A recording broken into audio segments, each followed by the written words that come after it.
అధ్యక్ష, ఈరోజు గౌరవనీయులు బట్టి విక్రమార్క గారు,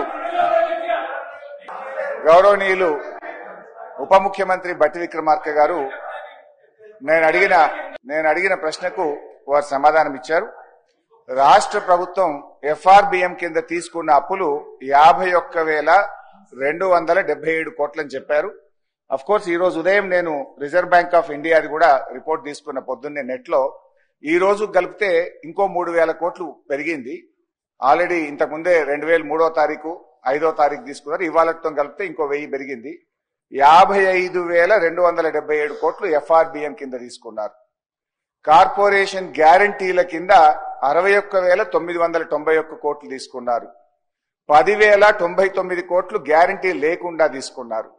మొత్తంగా కాంగ్రెస్ పార్టీ ఏడాది పాలనలో చేసిన అప్పు ఎంత అంటే 1,27,208 కోట్లు. ఒక్క ఏడాదిలో వీళ్ళు చేసిన అప్పు 1,27,208 కోట్లు. 5 ఏళ్లకు మనం లెక్క కడితే ఎంత అవుతుందంటే అధ్యక్ష, 6,36,040 కోట్ల రూపాయలు 5 ఏళ్లలో కాంగ్రెస్ ప్రభుత్వం చేయబోయే అప్పుగా దీన్ని బట్టి మనకు స్పష్టంగా కనబడతా ఉంది.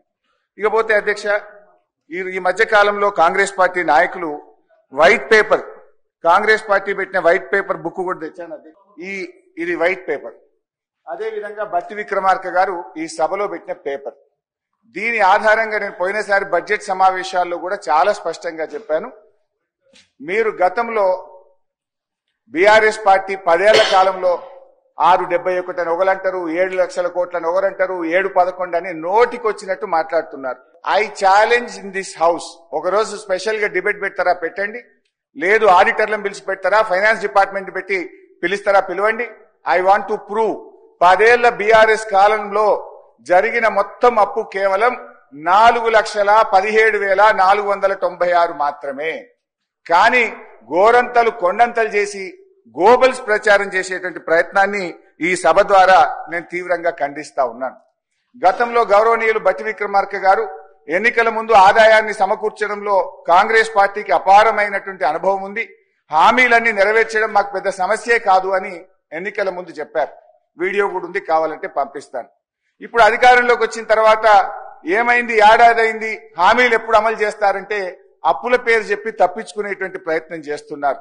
ఒక అబద్ధాన్ని 100 సార్లు చెప్తే నిజమైతే అనే విధంగా గోబల్స్ ప్రచారం చేస్తా ఉన్నారు. అందుకే ఈ శాసనసభ వేదికగా సభ్యులకు, రాష్ట్ర ప్రజలకు కూడా ఈ 7 లక్షల కోట్ల అప్పు అని కాంగ్రెస్ పార్టీ చేస్తున్న ప్రచారం తప్పు అని ఈ సభ ద్వారా రాష్ట్ర ప్రజలకు నేను తెలియజేయదలుచుకున్నా అధ్యక్ష.